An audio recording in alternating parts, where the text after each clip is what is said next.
Guys, I'm here with Dave Teresi, Mr. Energy.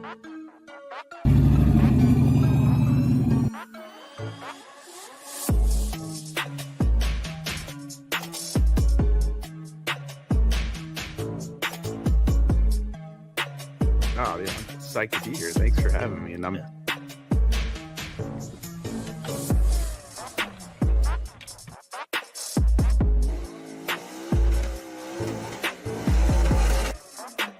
We're looking this for a 6-something. That's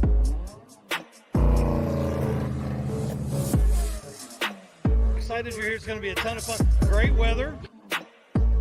What's going on, guys? Thank you so much for having me. I'm really excited about this right here.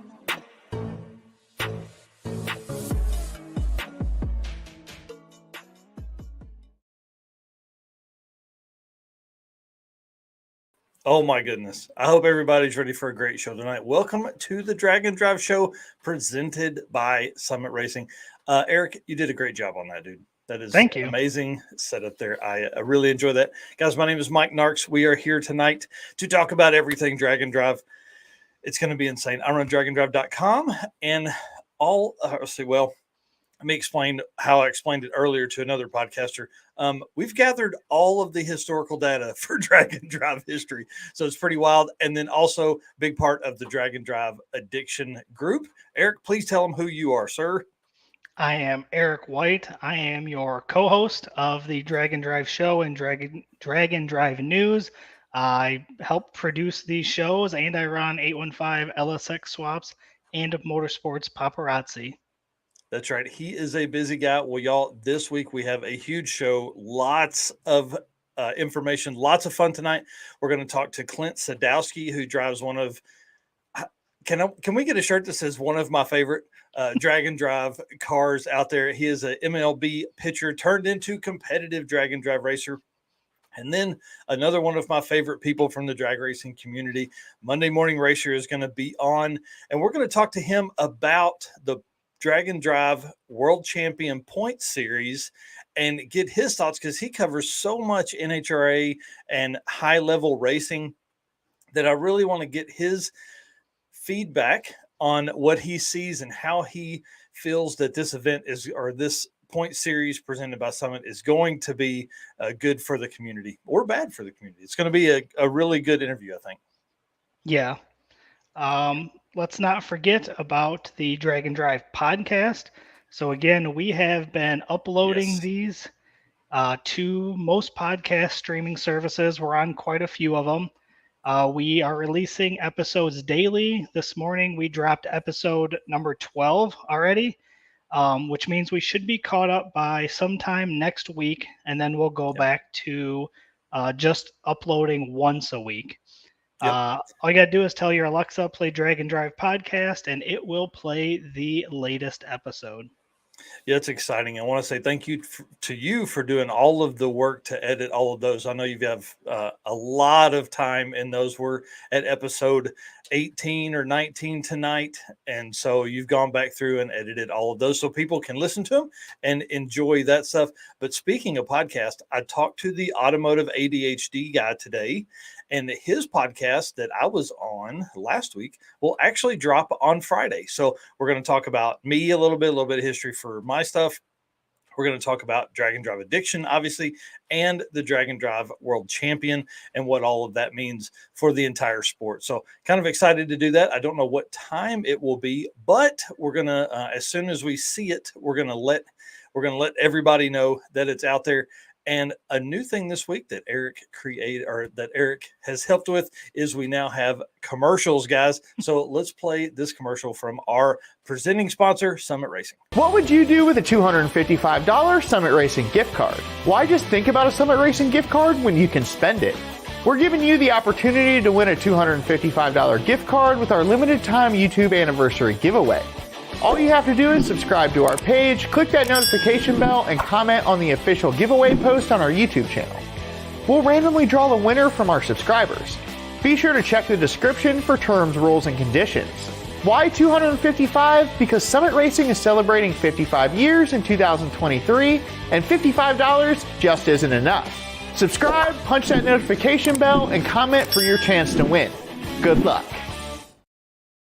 Awesome. I like that guy. Justin is a great dude. I actually met him in a few different events this last year and intend to do the same again for 2023. So let's jump into the found on summitracing.com segment. And I want to talk first about trailer brakes, because as we go through some mountainous events this year, we've got Rocky Mountain Race Week and Race Week both in the Rocky Mountain area. Trailer brakes are a must if you do not have vented rotors on your car. That's literally a rule from Rocky Mountain. And then also, Drag Week is going to be kind of in the Smokies from Bristol to back to Darlington. I think we're going to get into some hilly areas there as well. So I think this is a great idea. The reason I chose this one specifically, one, it had more reviews than anything else, and they were good. And then two, it's not as much of a knee banger, I guess is what you would call it. Race cars are already tight because of cages and things. So I thought this was really good, and it gives you a dial indicator and all that kind of stuff. So I thought that was pretty neat. And $240, runs up to 8 different brakes on 1 to 4 axles. So I thought that was kind of cool. And then it is an inertia-based setup for this one. And they do have a time-based setup as well. So you can find this again at summitracing.com. But y'all, are you ready for this one? Eric, are you ready for this? I'm excited for this one. Listen, guys, you can go to Summit Racing and buy Drag and Drive Addiction shirts. How cool Listen is to that? me when I tell you this.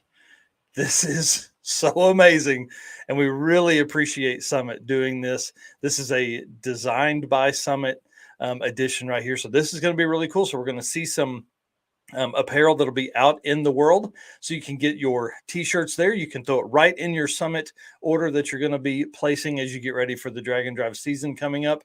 And you can also get hoodies. So exciting. Right there, throw it in, free shipping on anything over $99. So guys, make sure if you're not there yet, make sure you throw one of these in there to get over that limit so you can get free shipping. And y'all, they have these in stock ready to go. So thank you very much to Summit. I can't wait to see some folks wearing these at some of the events that we've got coming up, because there's a lot. I'm just going to say that right now. We're going to go over them here in just a few minutes. Heck yeah, that's super cool that Summit's selling those shirts and hoodies. Yes. Like, how many people can say that their stuff is being sold at Summit? Well, I mean, us and another one of our race car friends, Sweet Patina, they have their stuff available at summitracing.com too. So it's exciting. It's really exciting. And then another big announcement, man, I feel like we're just like this huge announcement as we go. The channel is now monetized, which means that doesn't mean we're going to make any money from YouTube unless people support us with super chats or super stickers, which gives you the opportunity to provide a shout out, or what I like to do is talk a little bit of trash in there, or you can ask a question and it will be highlighted and come up, and it will stay up top of the chat on the YouTube channel while, depending on the amount you donate, we'll keep it there that long. So that's pretty exciting. So we appreciate ahead of time. Thank you in advance is what I'm trying to say. That's pretty exciting. And it is because everybody has watched this every couple of weeks. I mean, or every week, and we've come on, this is episode 19 of a live show weekly. I mean, this is absolutely insane. In the news, I think we're on episode 16 of the year. So it's pretty crazy there. So thank you very much, everybody, for that. Appreciate that a bunch.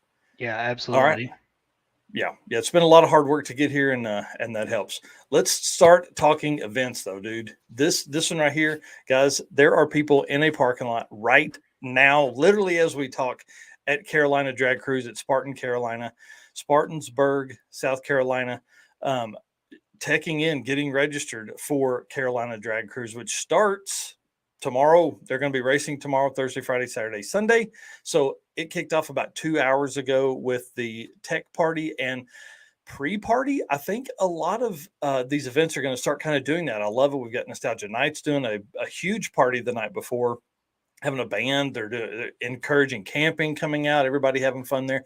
So I think, events like Carolina Drag Cruise doing this pre-party there, it's in Applebee's parking lot in Spartanburg, South Carolina. If you are close, make sure you get down there. Plus, they are teching cars, so it's going to save you time on race day. So you're not going to have to do your tech on race day.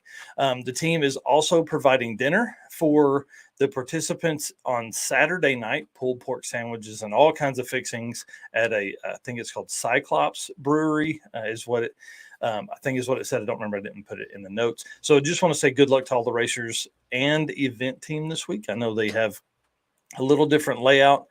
Mike's wife, Michael Lone, is the promoter of this event. His wife will actually be posted up at a secondary checkpoint that's like 30 or 40 miles away. So you will make your passes and then drive to turn in your slips, which I think is really a cool way. I think that's what's great about all these different events is we have different styles that they go to. So make sure you're following our friend Jesse Fox at 3G Video. He is on site. He'll have all the event coverage and things like that.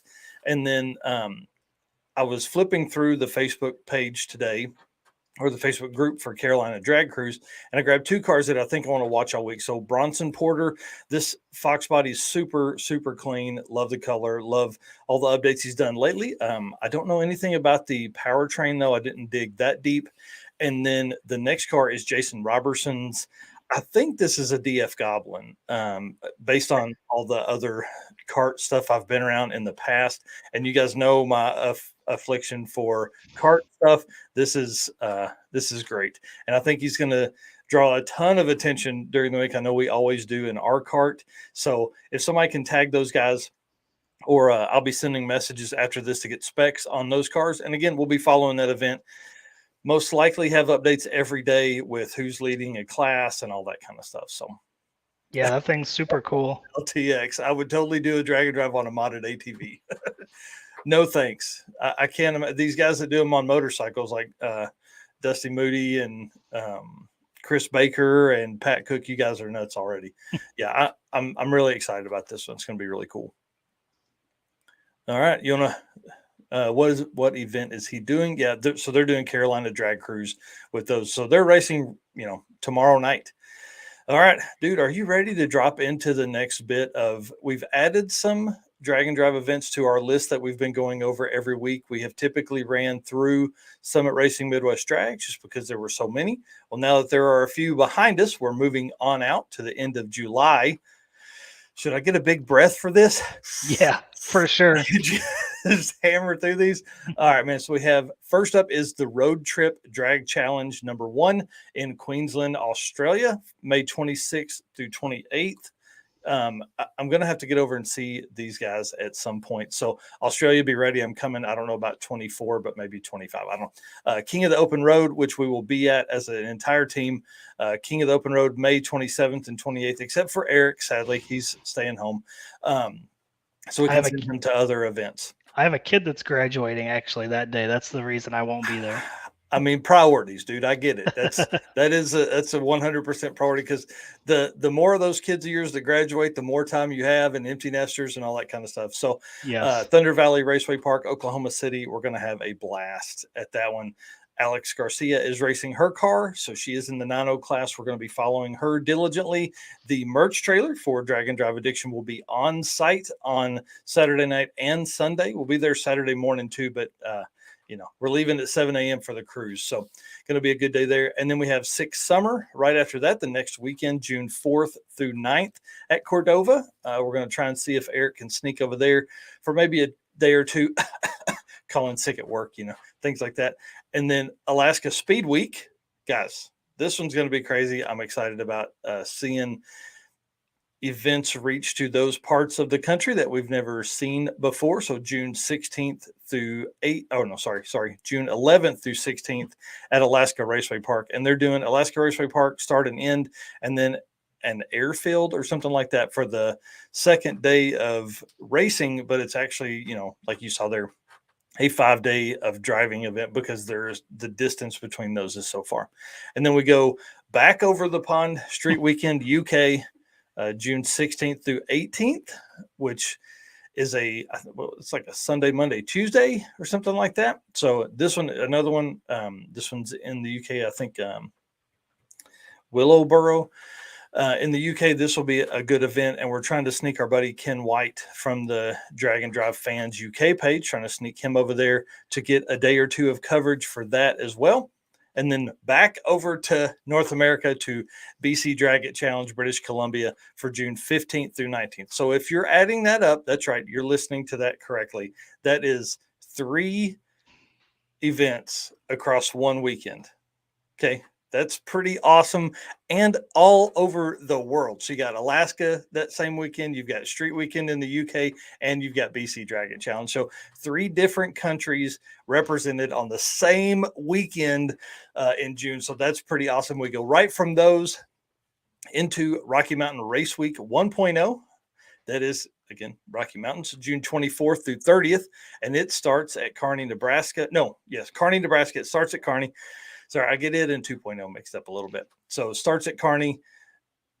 I would love to attend this event. I think the weather is going to be good for this one. I'm hoping that you guys get some cooler temperatures.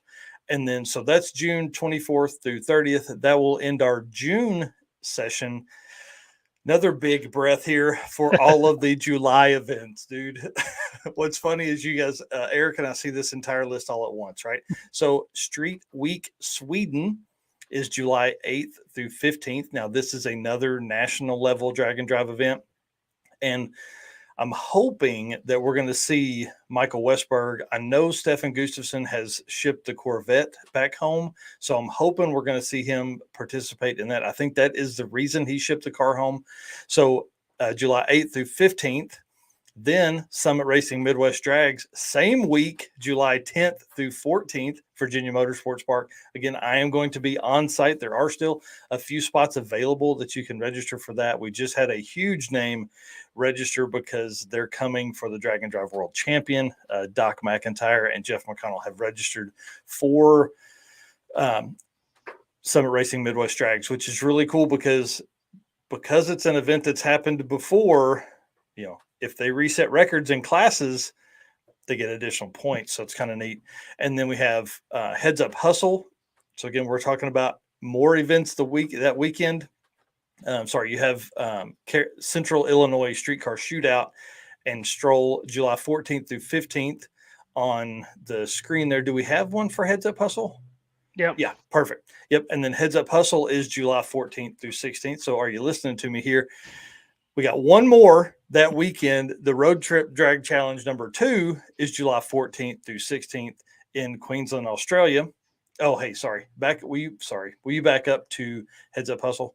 Yep. So it is in Milan, Michigan. Then we have Central Illinois Streetcar Shootout in Havana, Illinois. The Road Trip Drag Challenge number 2, July 14th through 16th in Queensland, Australia. So guys, how many events is that over that weekend? So Street Week Sweden will end on that Saturday. Summit Racing Midwest Drags ends that Friday. Central Illinois it is that weekend. Heads Up Hustle is that weekend.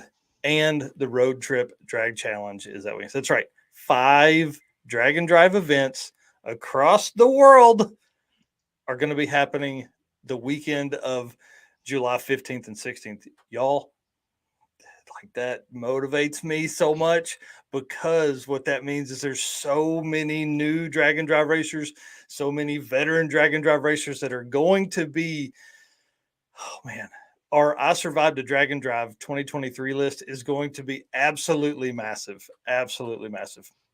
The LTX here is asking, did the Swedish S10 make it to its new owner?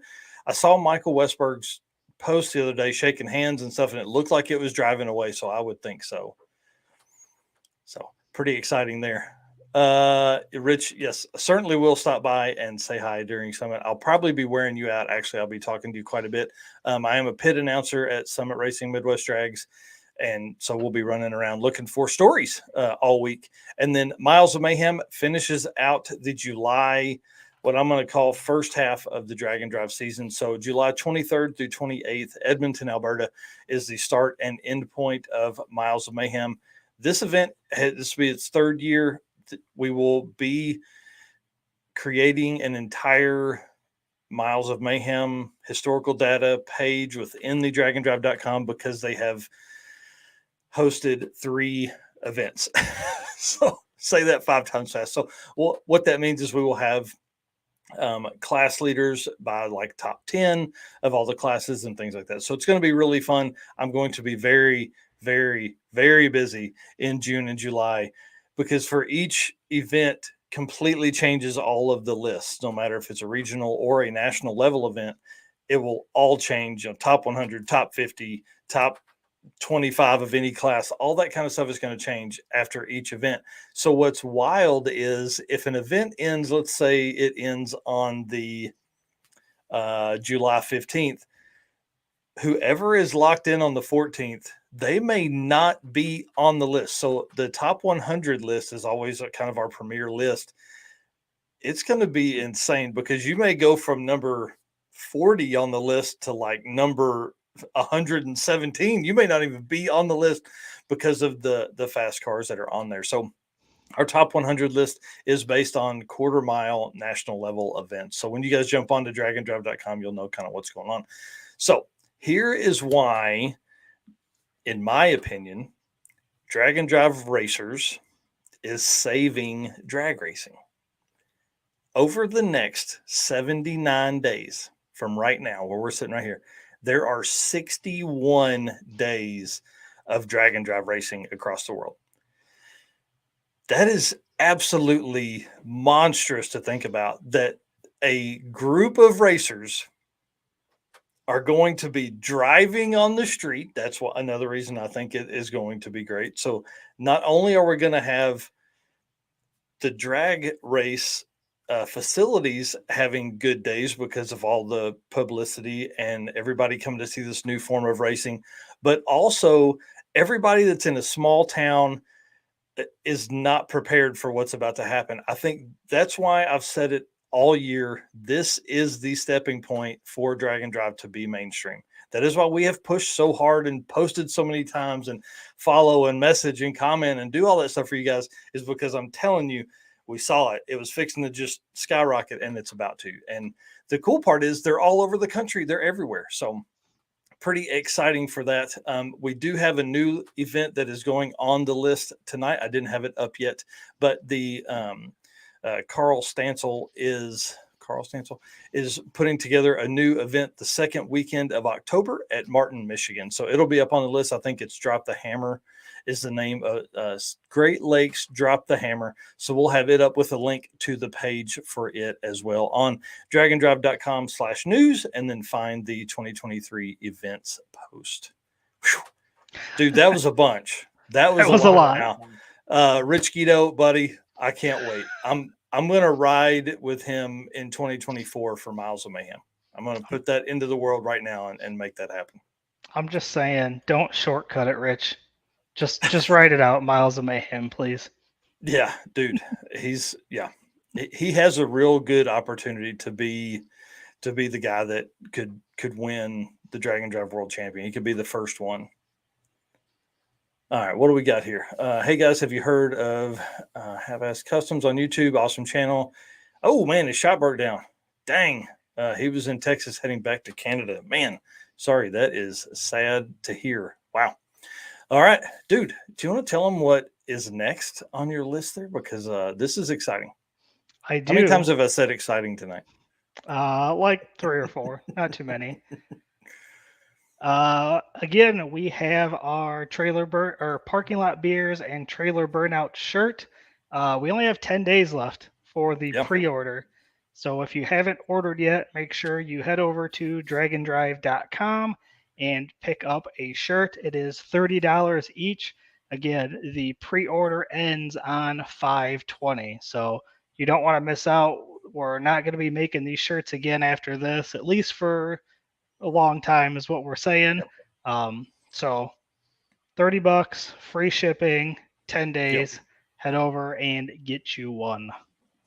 Yeah, we have met the minimum order requirements, and so this shirt is happening. So everyone that has ordered it, thank you very much. Really appreciate that. And yes, race car friends.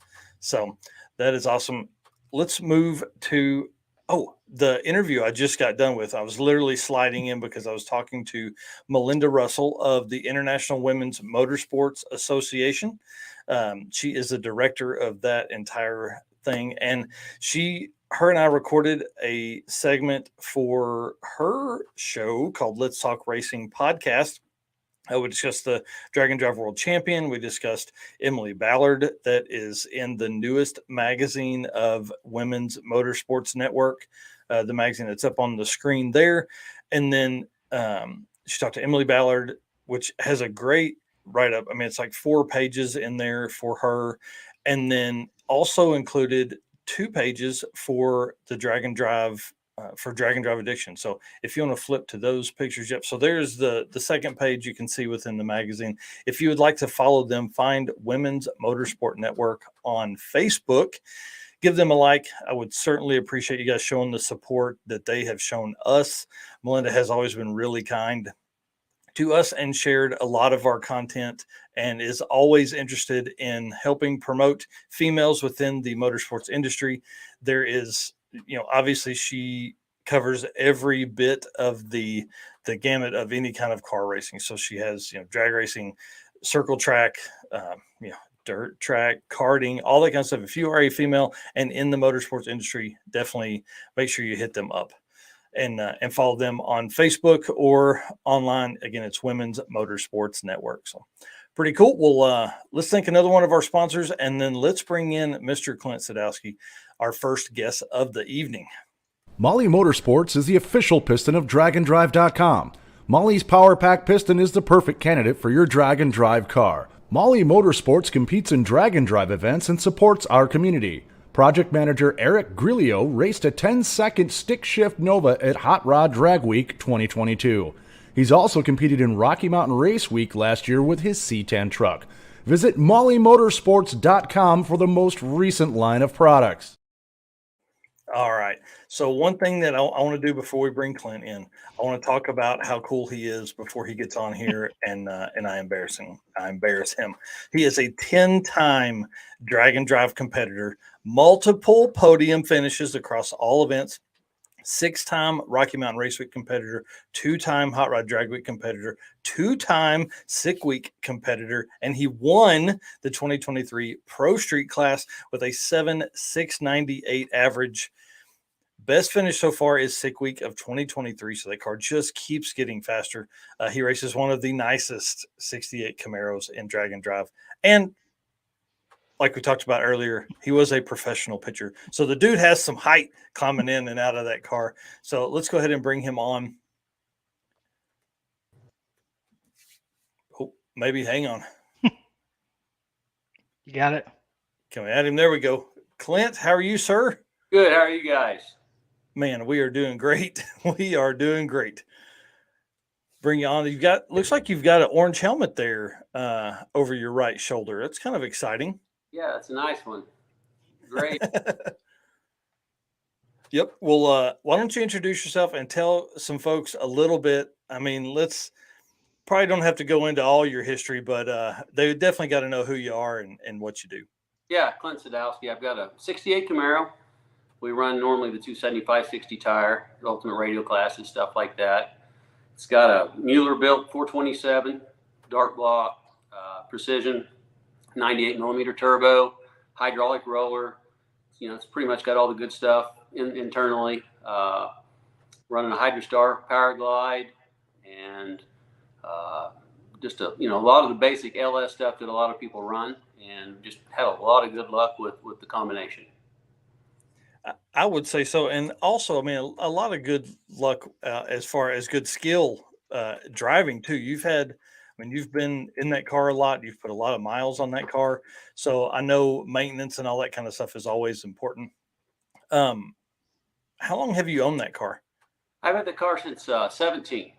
I bought a roller out of Austin, Texas, and kind of was making the decision to build my own car or try to find one, and I really just didn't have time to build one from the ground up. First of all, having the knowledge how to do it and all that stuff, but I think I got a pretty good deal with this car. I mean, it already had 850 cage at the time, the Smith Racecraft front end, Wellwood disc brakes, a great 9-inch in it, so great combination to start with.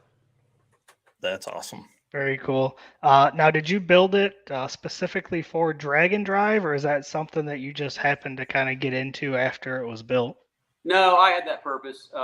I'd been racing dirt bikes and stuff, and I needed a little break from that, some surgeries I had. And I had first attended Drag Week in like 2012 in Tulsa, back when all the heavy hitters were nuts and, everyone was there. And that just caught my attention. I was like, man, I want to do this really bad. So I finally got that opportunity 4 or 5 years later, and just has progressed from there. I've had so many people help me. Yeah, that's cool. Yeah. Yep. So how long have you been into racing cars? You mentioned dirt bikes. Is that something you've been doing for a long time, or? Yeah, so I started racing dirt bikes when I was a kid, and did motocross a little bit. Then I gave all that up to play baseball. And while I was playing baseball, I did do some drag racing. Just had like a couple of different Corvettes and stuff, real fast, 1470s in the quarter mile, back then trying to get 210 with the air filter and the exhaust system and all that cool stuff. So yeah, I always got to enjoy it when I was younger, but then it kind of went away for a while, but got to start all over again at about the age of 45. Nice. That's good. And then your kids also race motocross. So yeah. A couple tips from Dad there. Yeah. That my son raced motocross for a while. Then my daughter Jasmine, that's 15. She's really competitive racer, and she does the whole circuit for the amateur stuff. And eventually, here probably in the next 4 or 5 months, she's going to get in the car and start to learn to drive the car and stuff. Oh man, that's exciting. Yeah, that is really exciting. Well, let's talk about your drag and drive history a little bit, because you've been around it a lot. 10 events. That's a long time. That's a lot of events. And I think I know most of your events have been Rocky Mountain Race Week stuff. How did you get involved with Rocky Mountain as compared to maybe Drag Week?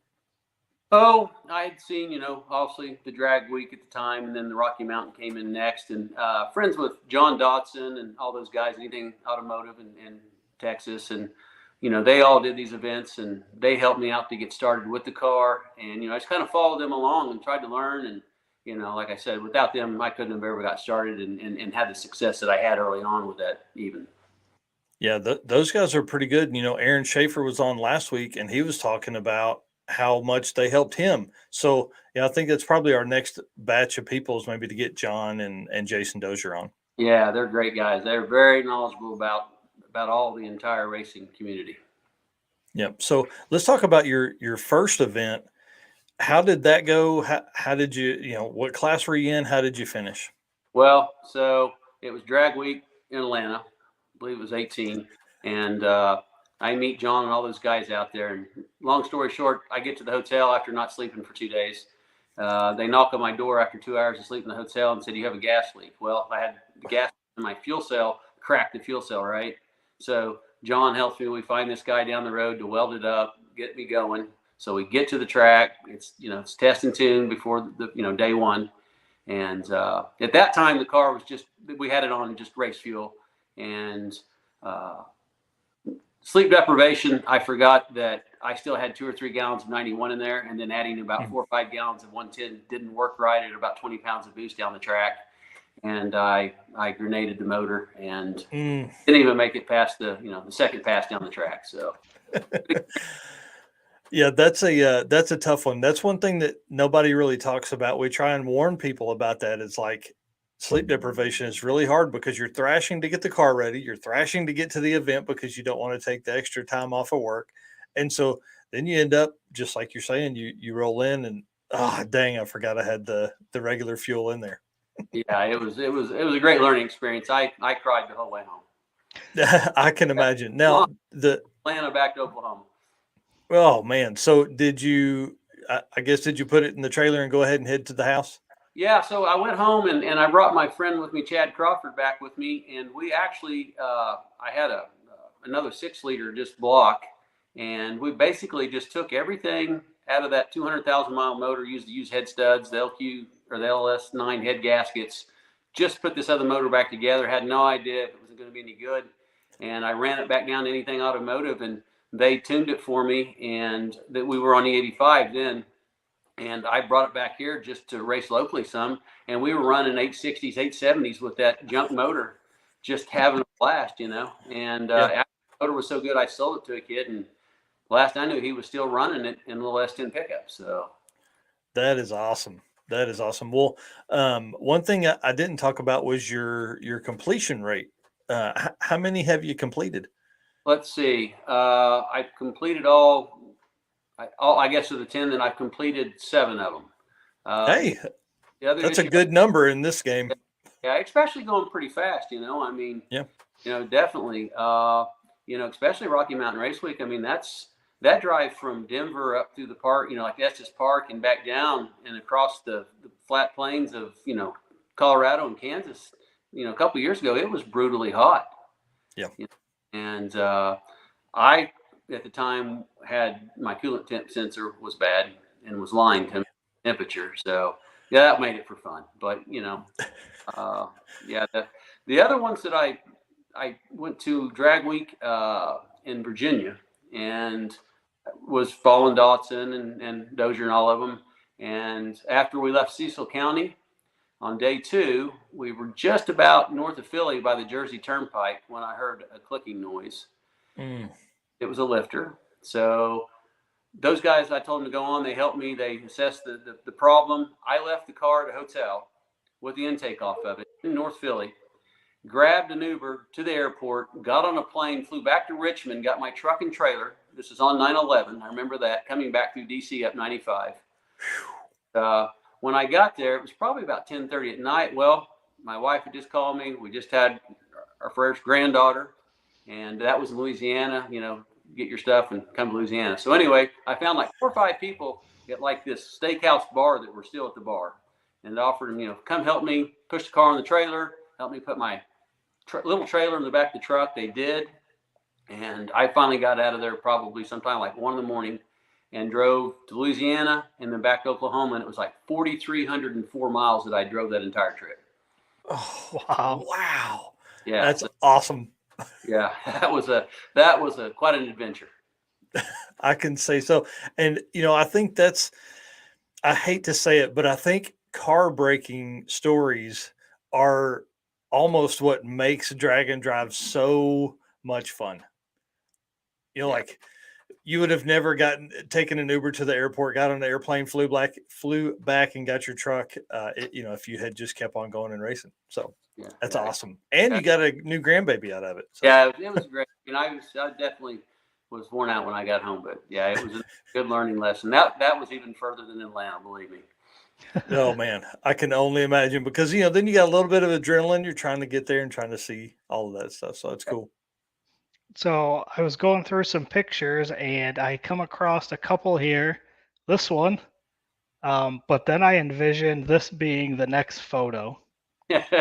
What do you remember this picture here and what happened here? Oh, I'm sure he remembers that picture. Yeah, that was in South Georgia Motorsportsplex. So when Jim Parkinson, who helps me tune by JP, I mean, I can't go without that guy either. He's the best help. So we decided to run in the 315/60 on the car too. That would put us in the Pro Street class and try something different. Well, brand new motor. The motor was really strong on the dyno, which you just dyno just to get your parameters right. Got on the road to Florida, and I mean the thing just was making a lot of power, and it kept lifting the front end. Well, as you see there, that one, I think I was next to Doc McIntyre, and so as I shifted to second, it still came up. I was like, okay, well, now I'm in second. I'm probably 200-300 feet off the line. All you can see is the sky. I'm like, I'm going to have to just try to lift for just a second and get back in it. And luckily with that picture, I mean, that picture is worse than what the actual damage was of the car. So, that's a good thing. But I kind of learned to drive that car that week like a 2-stroke motocross bike, slipping the clutch.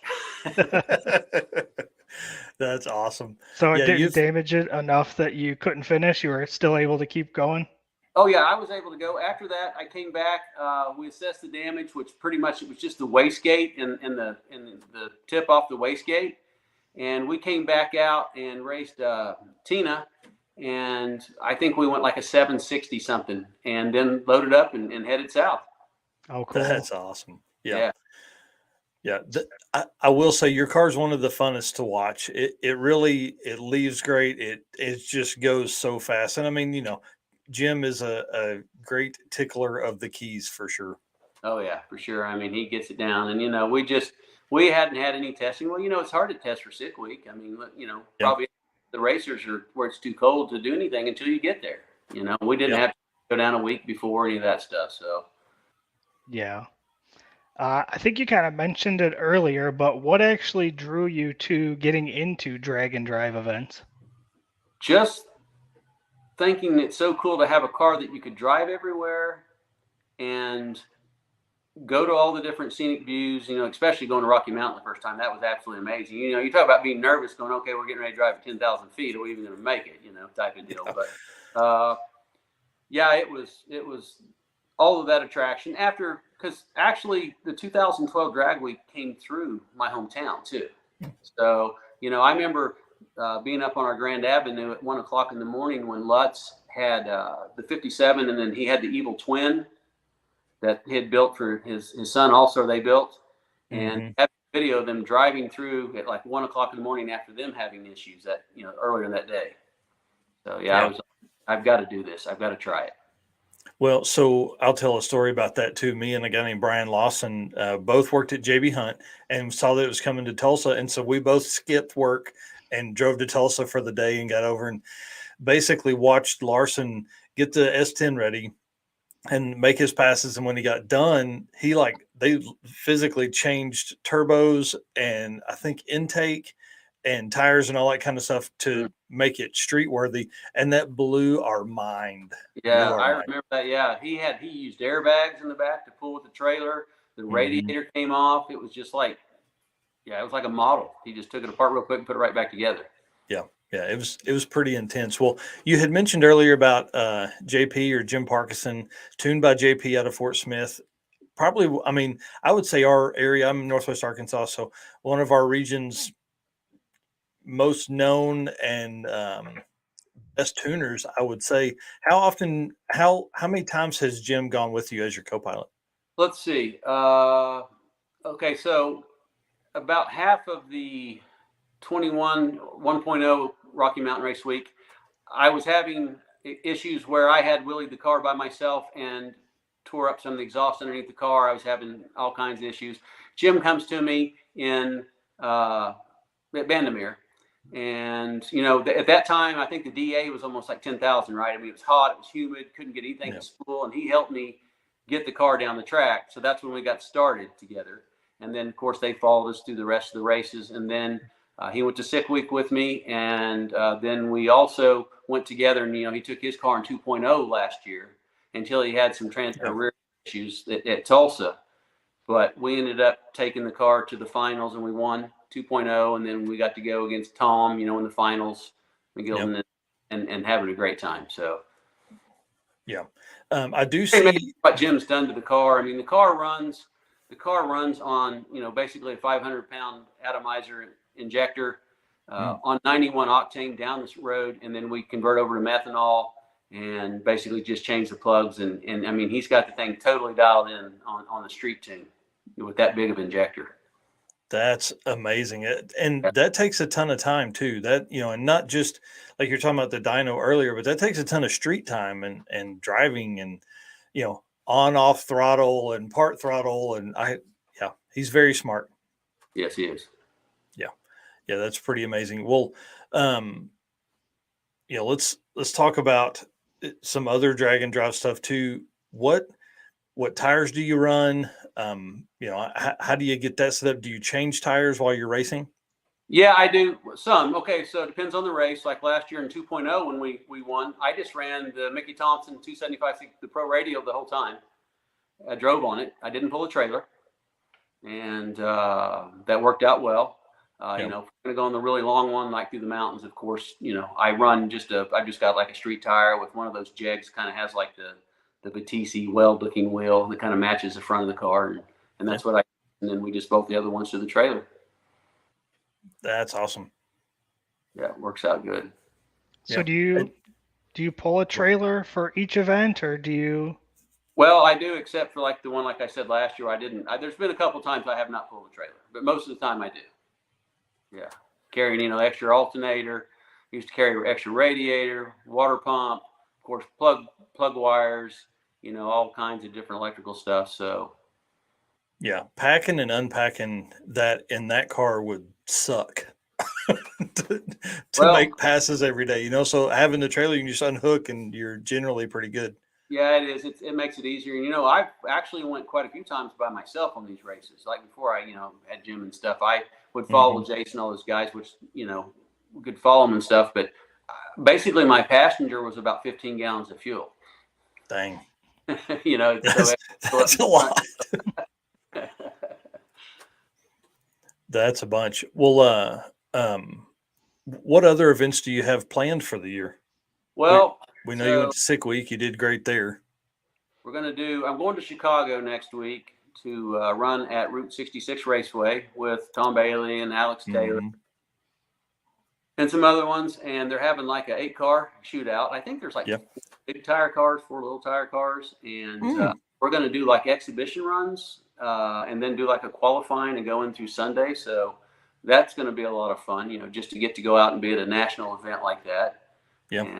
And the week after, I plan on doing the King of the Open Road race that Jared Holt has down in. Perfect. And then from there, we'll just have to wait because my daughter's got all her motocross racing right now. We've got all that to chase. And I don't know what will be available after that. Yeah, that makes sense. Well, kind of the reason we talk about that and are having you on, obviously, tonight too, is also, one, your car's great. You're a good dude, but then also the Drag and Drive World Champion. You're in the top running for that. I think you're tied for number 10 or 11 on that list. You're number 11 on the top 100, but you're only 3 points behind the leader. So that's pretty awesome considering, everything. We're one event through the year here and you're running for the top. So that's pretty cool. Yeah, I didn't realize that until you had sent me a message. That was too much going on, oh yeah. But I hope here in the future with my daughter Jasmine and stuff that we can start doing these events more. She probably will back down some on the dirt biking, and we can actually do these events together and try to catch more through the year, and just keep going, and maybe eventually we'll try to build her a car. And, man, now you're talking. Yeah, try to make a kind of a family deal out of it, and try to have some fun. That's pretty cool. So for motocross racing, I'm sorry to change it up here, but for motocross racing do you travel like you do for drag and drives? Is it kind of like that? Like you guys are out across the country? Yeah, and more so because like for instance, last year we went to California for her to qualify. Loretta Lynn's is the biggest amateur national, I guess, in the world.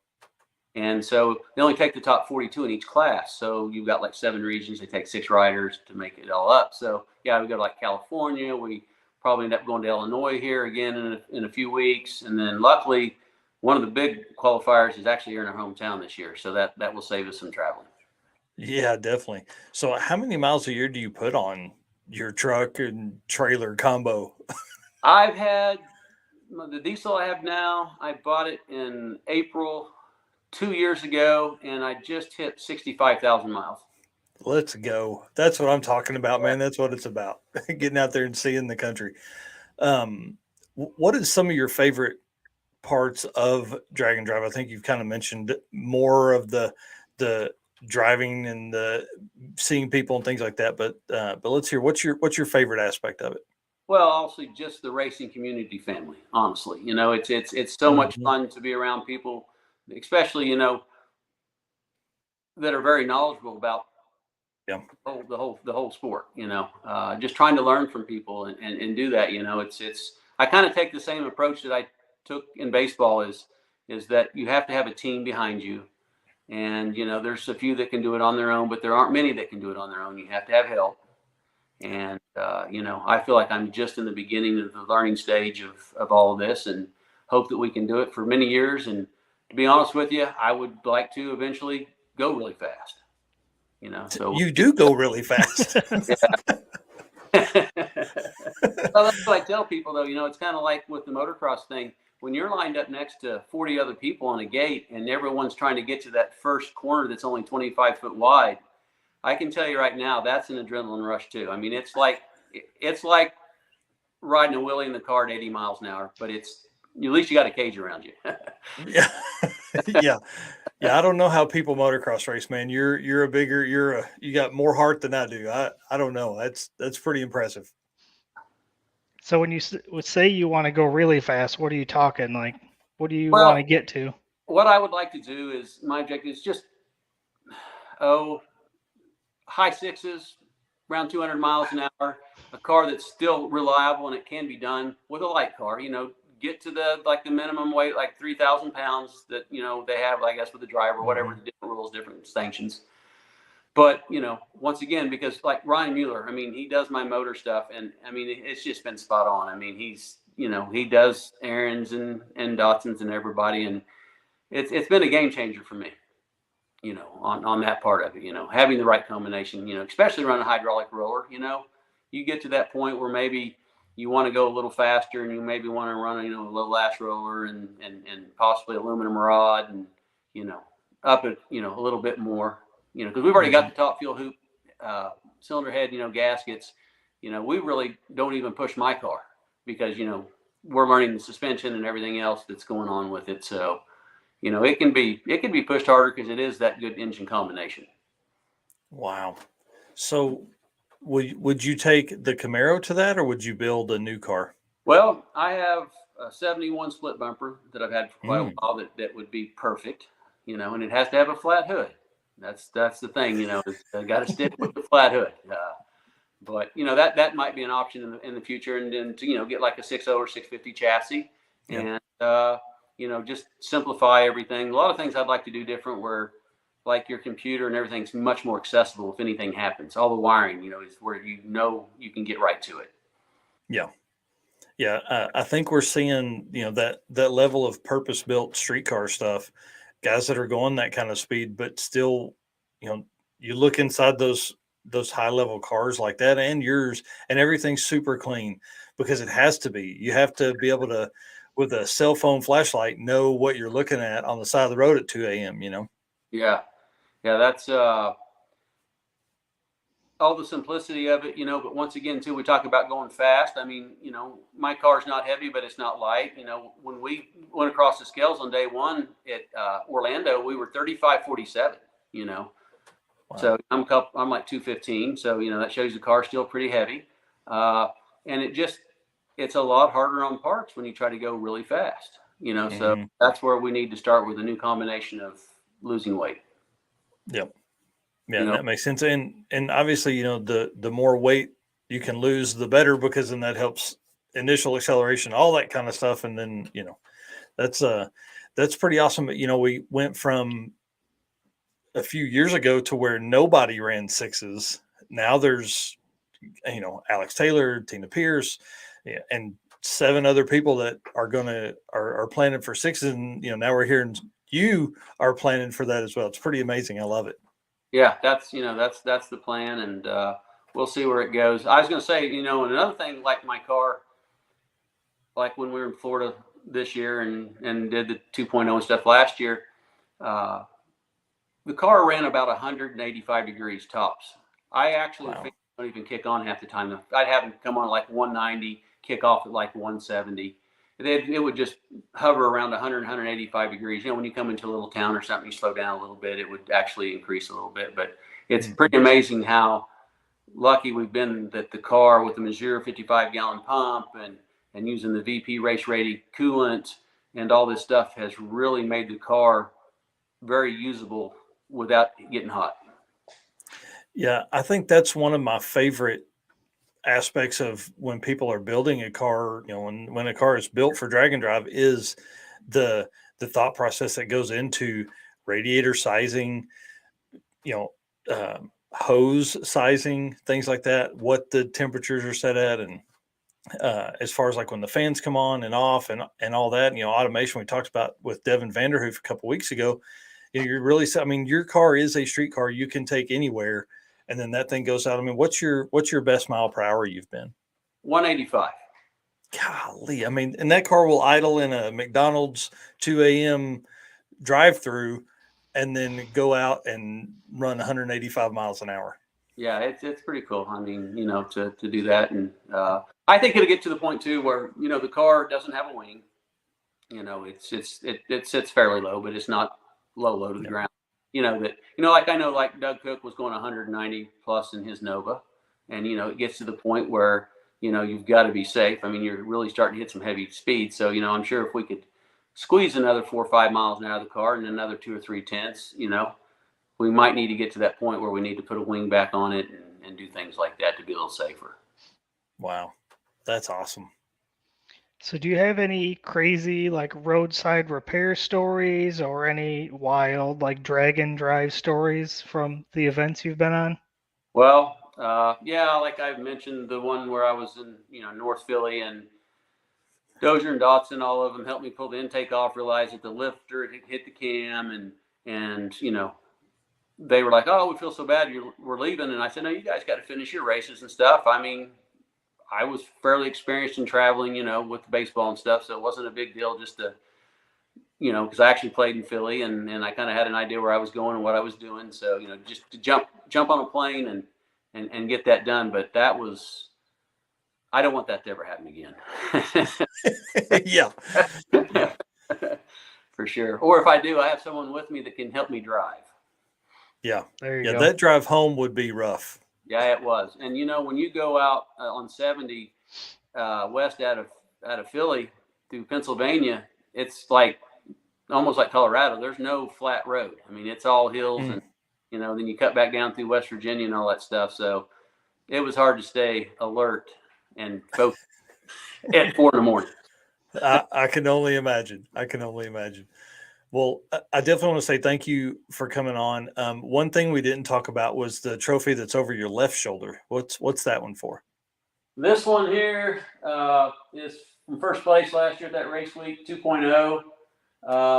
I really like this one. Doug Cook presented this to me, the Motion Racer of the Week during that race, which is a really cool deal. Another one of the Rocky Mountain Race Week Ultimate Radial wins.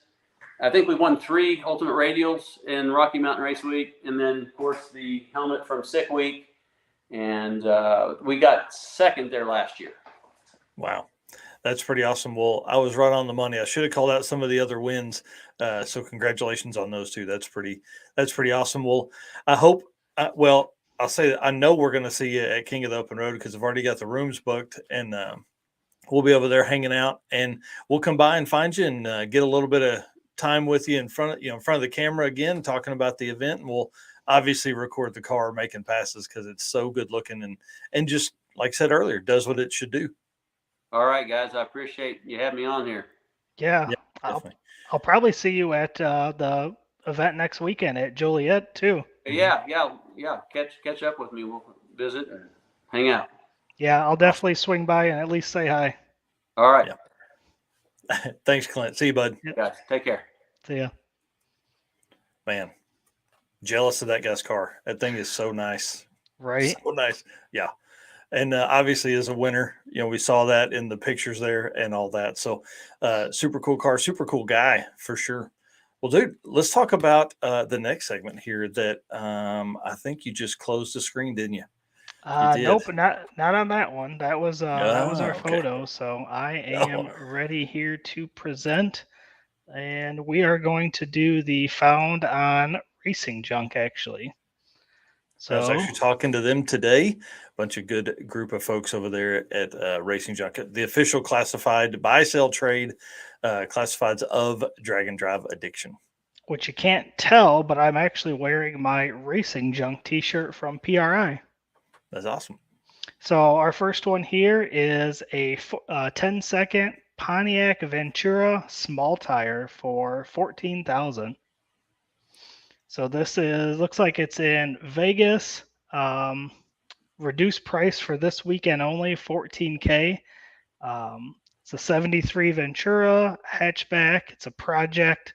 His son started, looks like it's a 498, 12.5-to-1 Eagle rotating 4-block Dart style, 320 aluminum heads.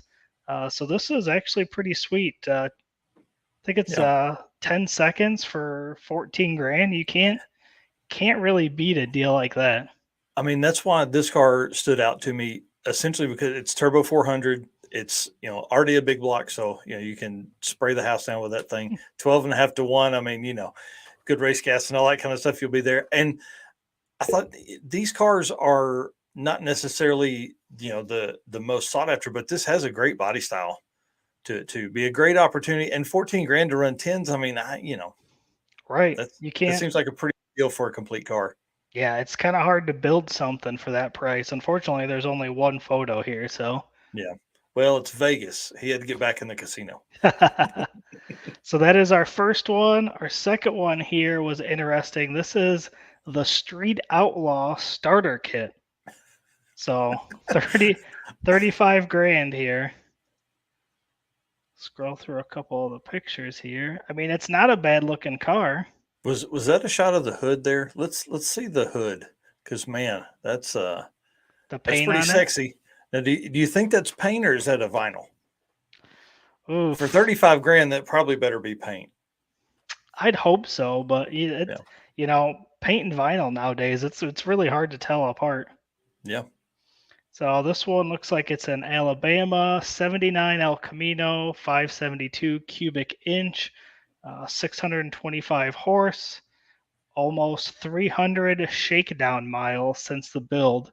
World of Wheels Pro Street first place winner, professionally crafted beast, tubbed and narrowed back half with custom 12 built 411 Posi gears, Willwood discs on the rear. So again, another pretty sweet car. Be cool radiator. R700. You think he's talking about a 700 R4 trans? What they handle 1,200 pounds of torque? I would think so. So it's overdrive. So it is ready for drag and drive. Yeah, I mean it could be. That's not a common trans, I don't think, for a build like this. But so yep, these are our two cars for this week's Found on Racing Junk. Yeah, and again, racingjunk.com, that is the place to buy, sell, trade. Any drag and drive stuff is on there. We obviously recommend doing that. It's so much easier than dealing with a lot of Facebook stuff. That's always an interesting situation there. So yeah. Well, we've got a few minutes here before Monday Morning Racer is on. So let's talk about some of the other stuff, some things we have planned for the year. We talked about events earlier. One of the things we've been working on really is building out our social media and how we want to post and where we want to post and all that stuff. I know you guys have seen a little bit of I would say, decline in our posting on dragonDrive.com Facebook page. We have been pushing a little more towards the Drag and Drive Addiction Facebook group. So if you are not a member over there, make sure you join that group if you want to see, obviously there's all kinds of tech questions are asked over there, all kinds of pictures of everybody telling their stories and all that come from that. But now Eric posted up a Turbo Tuesday setup the other day or yesterday. Yep. Today is only Wednesday of this week, even though it feels like it should be Tuesday of next week. So we went through and we pulled a few of our favorite pictures that were posted on there. And if time allows, every week we're going to pull in. We've got one post a week that we're going to do these with. It's not always going to be Turbo Tuesday. It's going to be some other, Wheel Wednesdays and, some other things that we're working on. We're not going to put them out in the world yet because we want to have some fun with it and come up with stuff. So one post a week will be what our schedule is going to be from here. So again, that is in the Drag and Drive Addiction Facebook group. So let's see who you got picked this week, man. Yep. So we picked out some of the ones that had, the most likes on them here. So this first one here is obviously one that we're all familiar with. We've got Chris Paget's wagon here. Mm-hmm. So that's obviously one of my favorite. Again, one of my favorite. That's a new hashtag. Hashtag one of my favorite. You're right. That's gonna have to. Cars. That's gonna have to be a shirt. Yeah. Yep. Great dude. And hey, there's another one of those guys we've seen before too. Yep, another one of these pictures in the group was Clint's car that he posted. Again, Yeah, that's I do like that such a car. nice car. Yeah, it looks great. This one was Corey Thompson. Mm-hmm. So I don't know much about the car. I do know it's turbocharged. Yeah, they all should be for Turbo Tuesday. Yeah. This one was from Eric Yost. So I mean that's a lot of shiny going on in there. So clean, and all that's I think Cerakote stuff on there, so you keep the heat down, all that kind of stuff too. But then also it just looks so good. It does. And that was the first time that car had been out in a long time. I think like 8 or 9 years is the first time that car had been out. So Really? yeah, really, really cool story there. Nice. And then we all know this one as well, Mark Manor. Mm-hmm. Another very, very nice car. I got to see this one at Hot Rod Drag Week last year. He was there. Yeah. Yep. I love the exhaust dumps there under the bumper. Looks so good. Right. You didn't have to cut anything. It just kind of comes down and still keeps all the original body to it. No hacking any of that up. Yeah. No circle saws in the fender. Is that what you're talking about? Yeah. Yep. And of course, we all know this car as well. Stefan Gustafsson. Mm-hmm. This is an actual, a really cool photo, the way it's been edited with the car and everything black and white. Yeah. Yeah. I like all the black and white, and then a few things that are color there. I mean, how do you do that? Do you turn the contrast way down? I don't know. It looks really, really cool. And that car is another one of my favorites. Yep. And it is overseas now for the first time in several years. Yeah, I'm really excited to see all these events, the coverage of the ones that are overseas, because, we've been talking a lot about the ones that are here, but I mean, like you had mentioned, there's 5 going on in the same weekend. Yeah. It's going to be pretty intense to see that for sure. And then do you have the Facebook group link pulled up? If not, I'll do it real quick. Nope, I don't have it. I'm going to go ahead and grab it. Go ahead. I was just going to say, this is the last picture of the ones that I grabbed from that post. Gotcha. I'm going to put the link to the Drag and Drive Addiction Facebook group in the chat. So you guys, if you're not members there, make sure you are jumping over there to keep up with all of that stuff. Yeah, there's definitely a lot of posts that goes on in there, a lot of good information being shared. And like we said, we're going to do one of these style posts once a week. So, and then like you'd mentioned, as long as we have time, at some point during the show, we're going to try to showcase some of these different vehicles. Yep. Yeah. And so if it's a Thursday or Friday post, we'll cover it that next week. So that ought to be pretty fun. Well, while we wait for a few minutes, because I know that Monday Morning Racer was doing an interview on another podcast, so he'll be on after that. Let's talk about Drag and Drive World Champion, because this thing is going to be intense. There's been a lot of attention around it the last few weeks. Obviously, we're pushing a lot of that attention too. So we're going to a lot of these outlets that are new to Drag and Drive racing, and we're really putting that in front of them. So it ought to gain momentum over the next few weeks. And with having 14 Drag and Drive events over the next 11 weeks, we're looking to really change the game, I guess, as we come up. So looks like he did just pop in. So let's bring him on and let him tell some fun stories, because this dude lives the dream life, I'm telling you. Right. Mr. Monday Morning Racer, how are you, sir?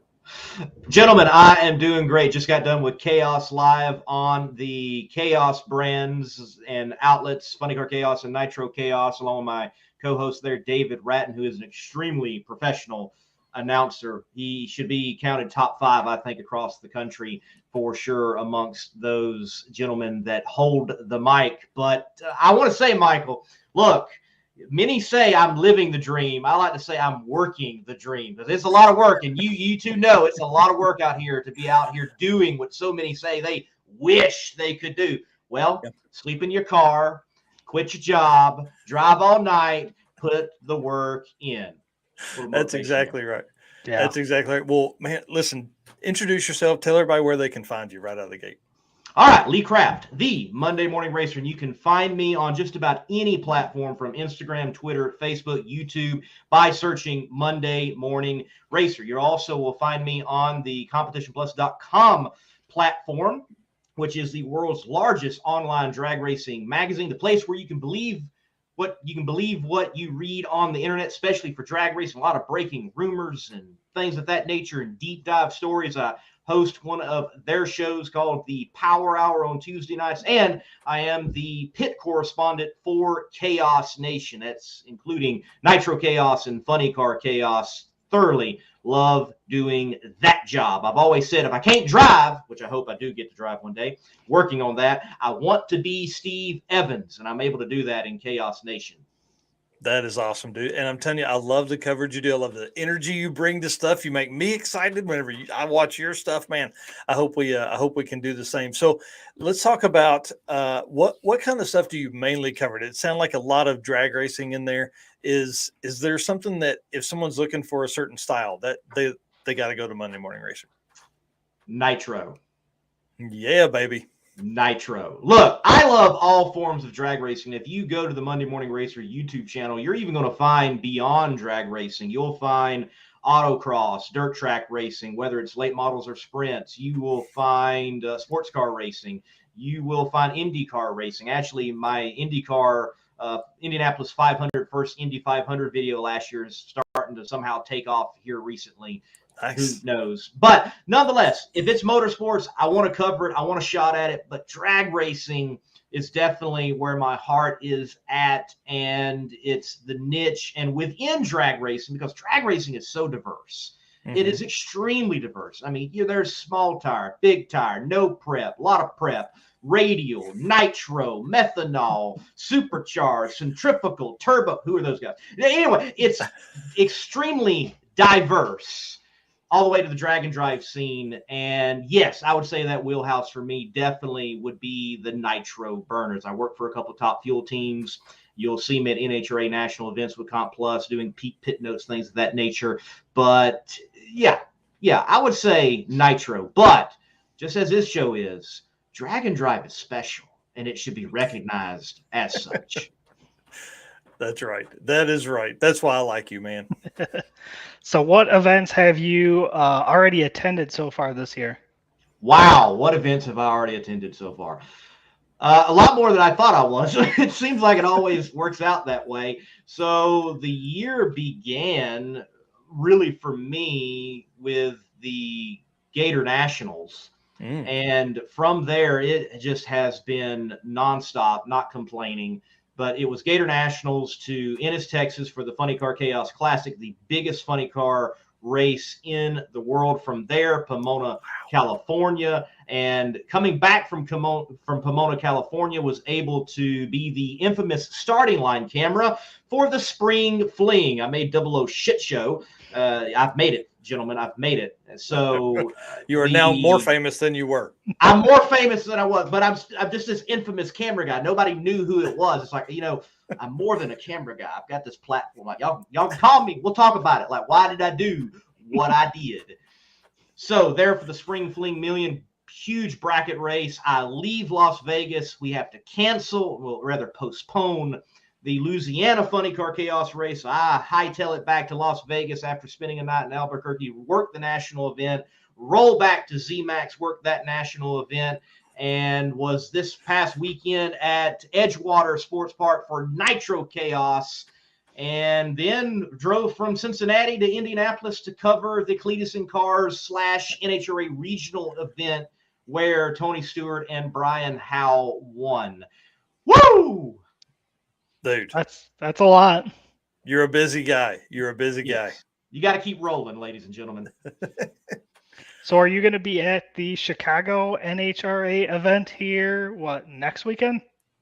So, yes, it would be next weekend. Remember, Mother's Day this weekend, gentlemen. Mother's Day. Go get those gifts. Be prepared. Be prepared. But the national event tour will return to Route 66, the Route 66 Nationals, and we will have that great facility once again in play. I want to be there. This is one of those times like I wish I could be in one, two places at once, but we can't do that.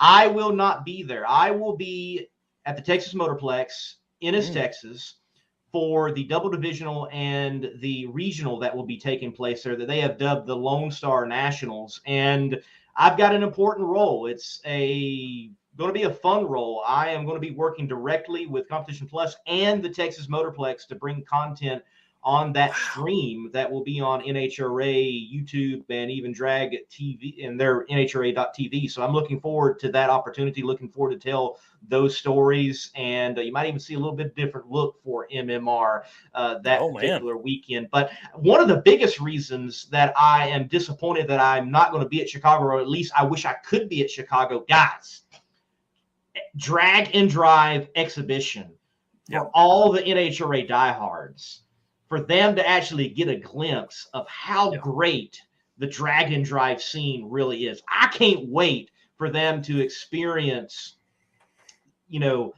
Alex Taylor and Bailey and everyone else that's going to be involved and see those cars and see them perform. And I don't know, even Alex blowing the doors off again.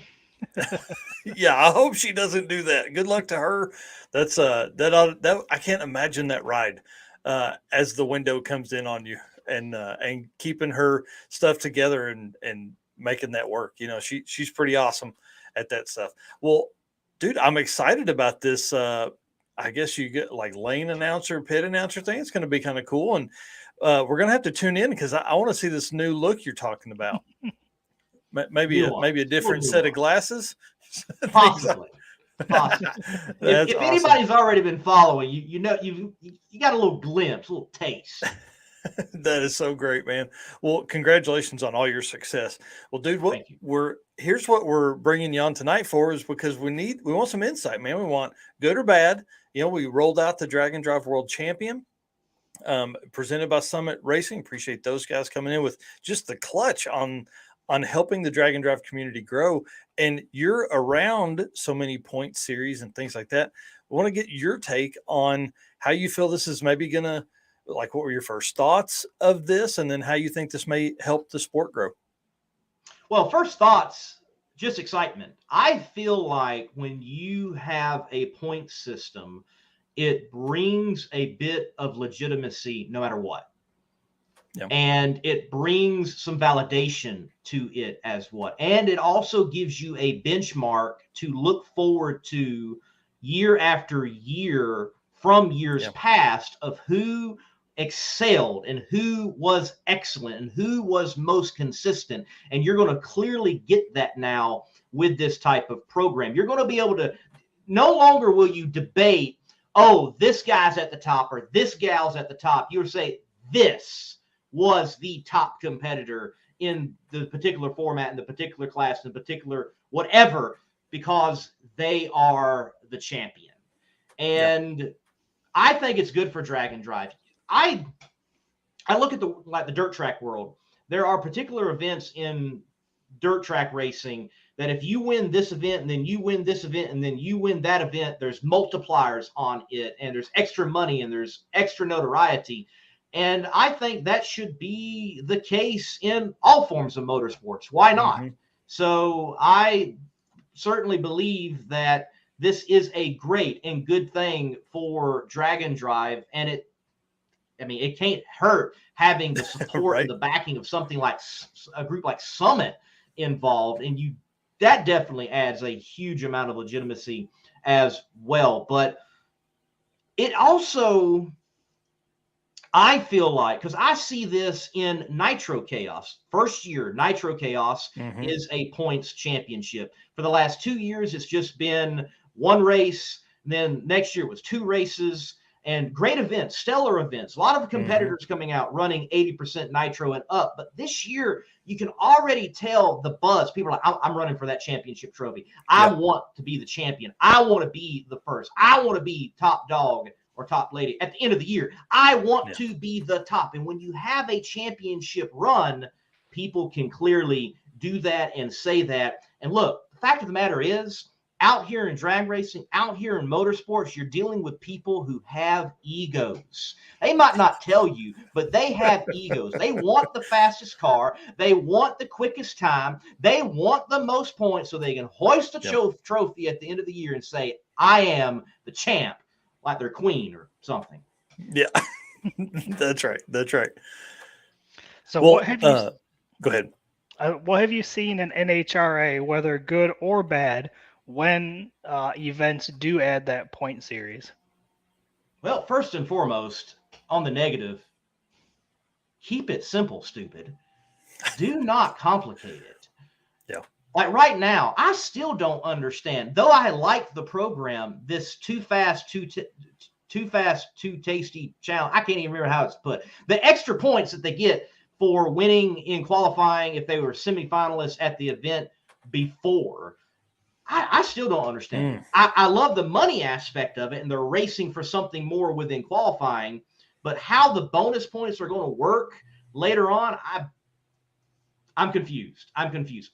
Yeah. Everybody, I'm sure, maybe not everybody is a NASCAR fan here, but if you look at the point system for NASCAR and how they have complicated it, like nobody, like, okay, you want a stage and you get playoff points in the playoffs, but how much do they carry and how far do they count? But you still got to perform, huh?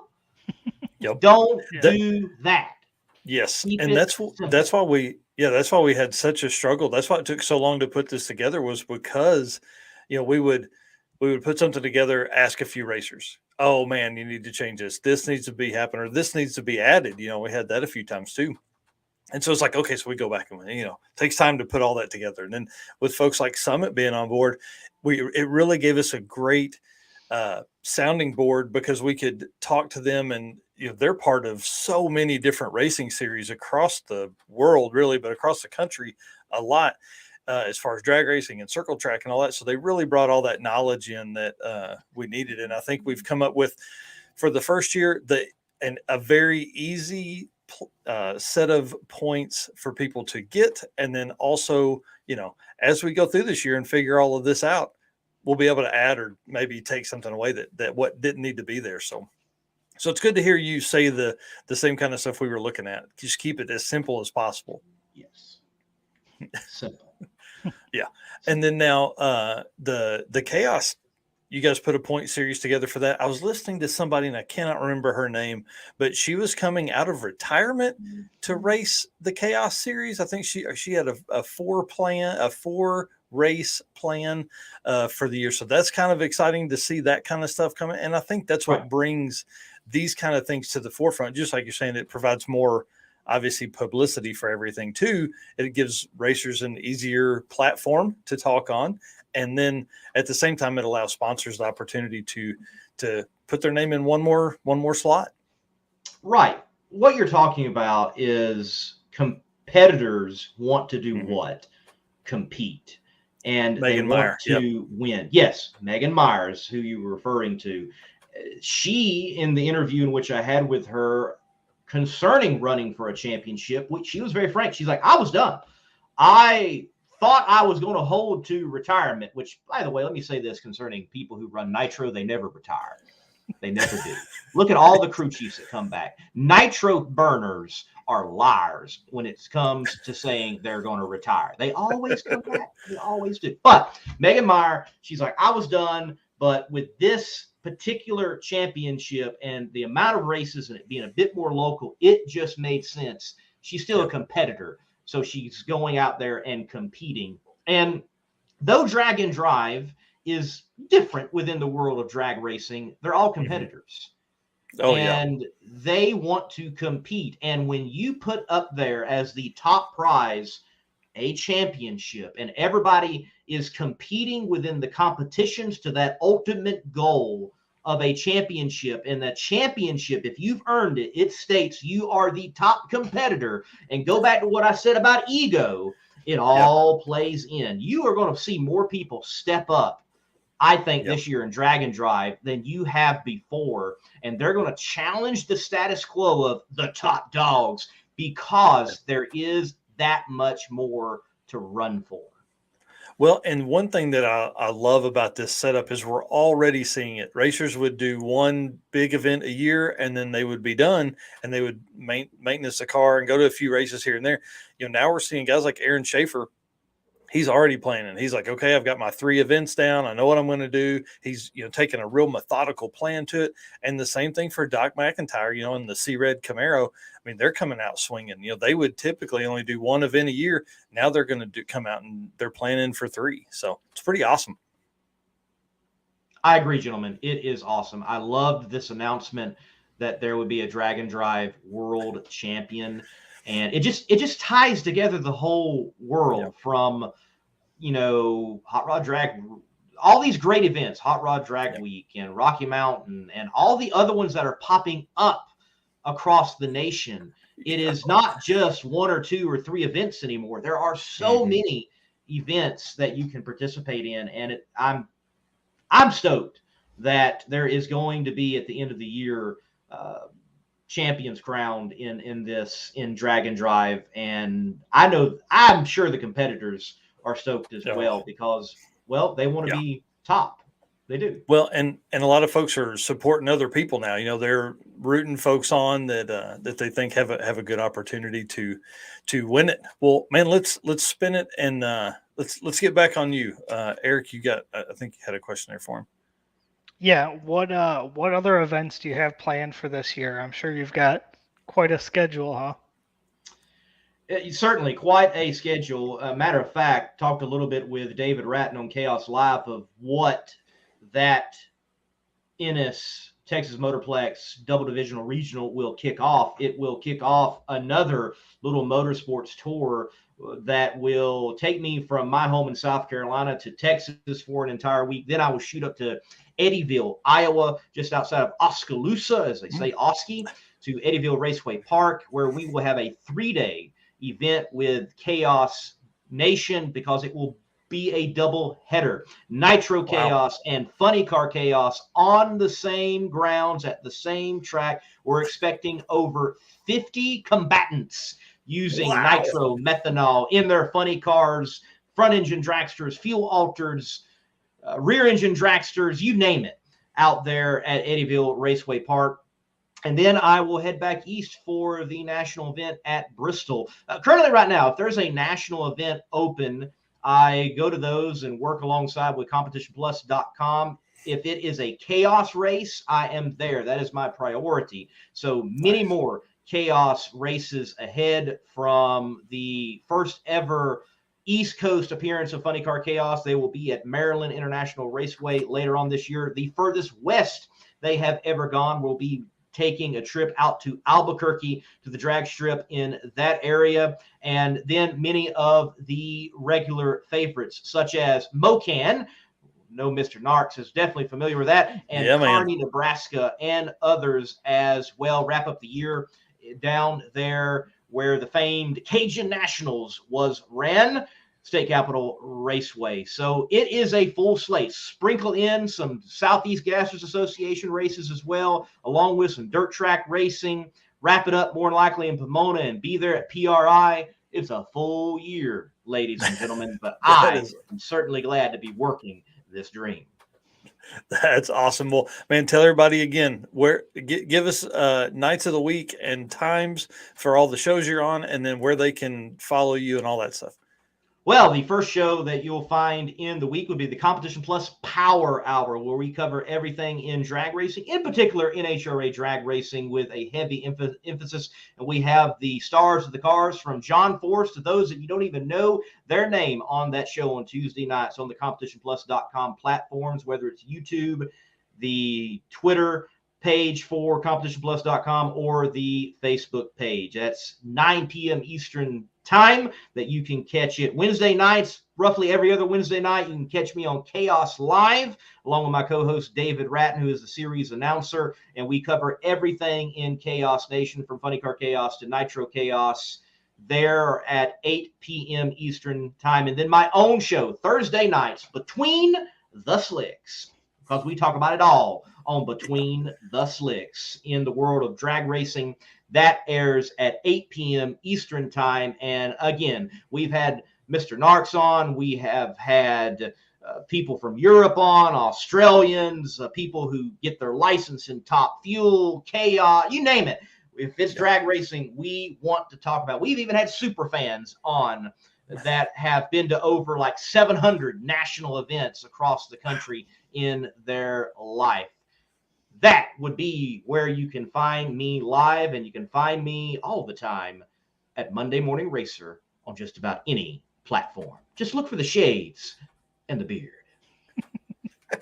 Awesome. Dude, you are awesome, man. Thank you so much for coming on tonight. Thank you for taking the time to come out tonight. This has been a blast. And I realize we've got to have you on more often, man. We've got to have you on more often.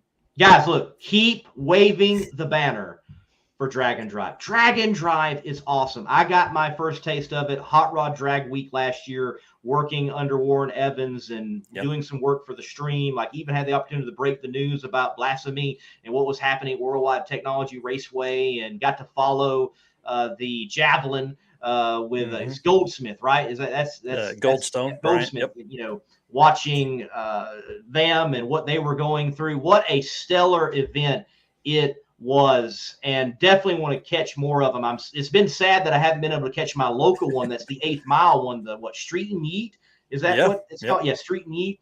A lot of my local drag strips, and I'm hoping I get to work Hot Rod Drag Week again, because this year it is going to be brutal. The route that they are going to be taking them. Oh my goodness! I live in this area, and I'm thinking to myself, you all better pump up those brakes and be ready to go down the mountain, because it's going to be a ride. But Drag and Drive, it is certainly special in the world of drag racing, and I think it is such a great symbiotic relationship between two elements that really at some point diverted, but do need to get back together, and that is hot rodding and drag racing.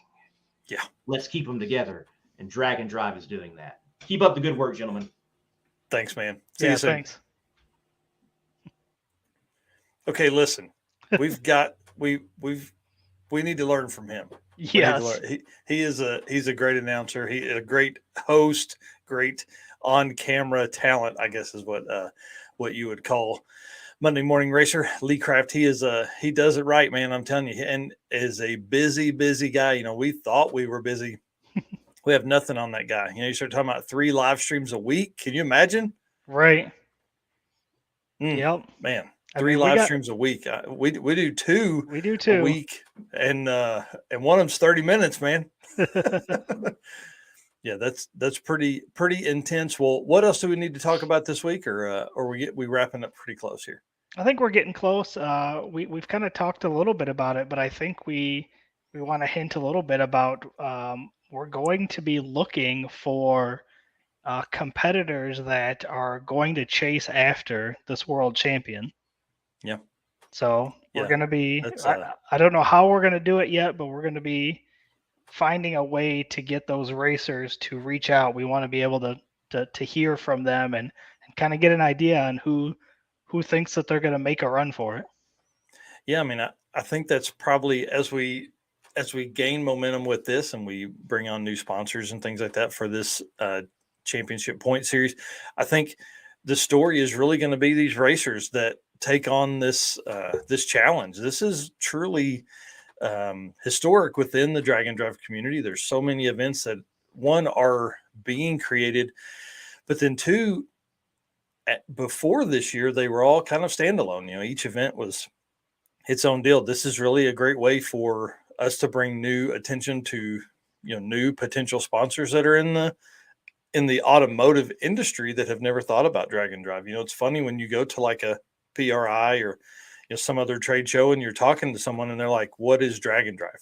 And to a guy like me, like, oh, I still have work to do, man. I just need to work that much harder. So I tell Eric all the time and the rest of the Drag and Drive Addiction team that we're going to cram Drag and Drive down everyone's throat until everyone knows the respect that it deserves. Because this is, in my opinion, the hardest racing motorsports racing format that you can possibly get. Like, it's hard to put a car on the limit and make the fastest pass you possibly can each day in your class, no matter what that class is, even though it may be a 13-second class. That is still a very hard thing to do. And then turn around, get in that car, drive 200 or 300 miles, make another pass. There's a lot of guys that during a drag and drive national event will make more passes in that 1 week than they will the entire year at any of their local drag strips. And like I said earlier, drag and drive racing, 61 days of racing out of the next 79 days. It's pretty impressive. We got 200 KSS asking, where are the rules and points system posted? It is on the dragonddrive.com page. Just search for Drag and Drive World Champion. I'll go ahead and put it on here as well. And I think that way everybody has it. I think when we had Devin Vanderhoof on, he said it best that people build a car and they make a 6 or 8 second pass, and then that's it. They put it on the trailer, and maybe they make a handful of those through the day, but you're not really enjoying the car that you built. You spent all this money to drive it for 6-8 seconds, and if you make 8 passes in a weekend, how much did you drive it?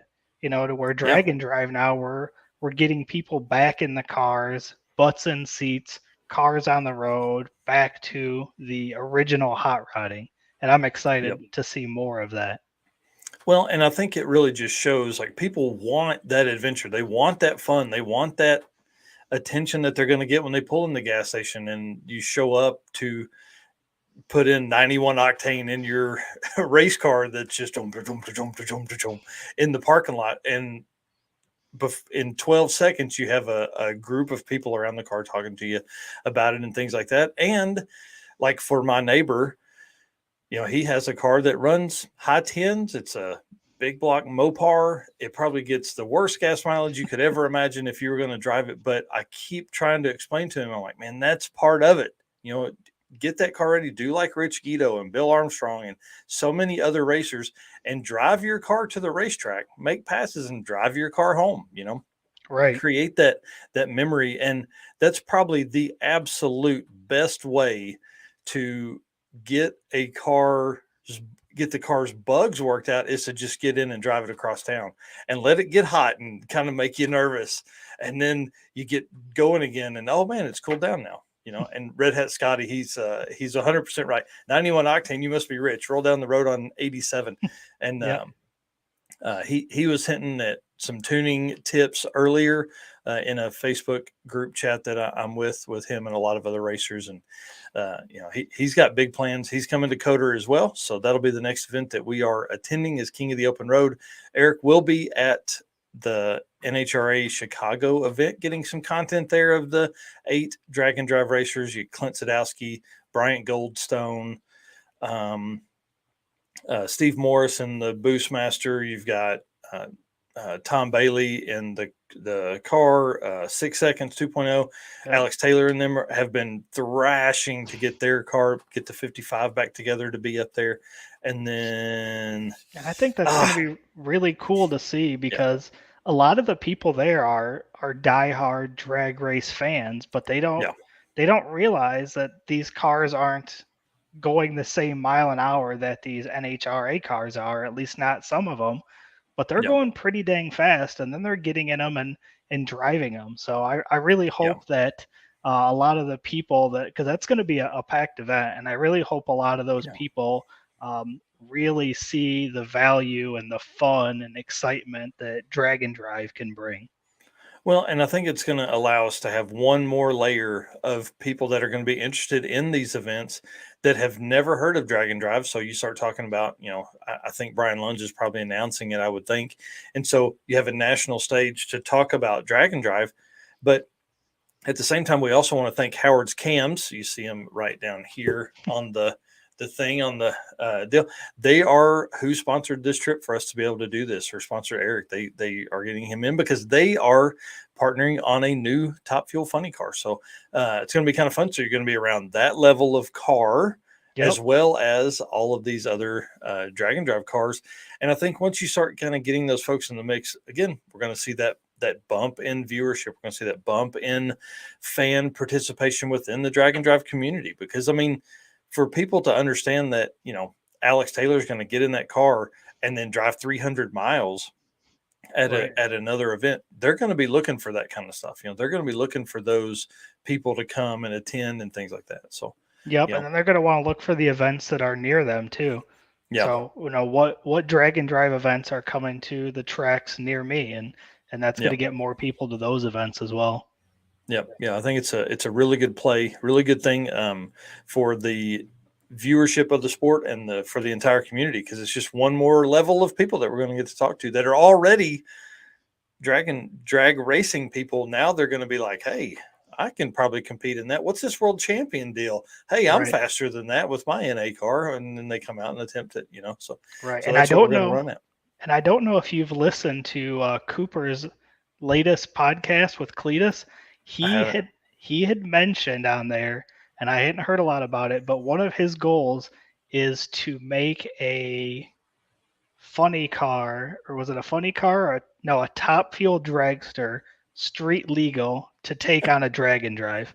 Could you imagine that? He's an animal. He's an animal. I cannot imagine. But you know, your closest car would probably be the closest people that could probably make something like that happen would be Royce Payton. You know, like that dude, they change blowers and all that kind of stuff. That's what you would have to do to do that. I can't imagine so now we're going to look at unlimited cars, and like now there's a rule in there. It's got to be added. It says must be a door car, you know, right. Like you got to get in through a door, you know? Yeah. So we're already to the point of pro mods. Like what's next? You know, I guess funny cars, the next thing, headlights, taillights, blinkers, baby, and a horn.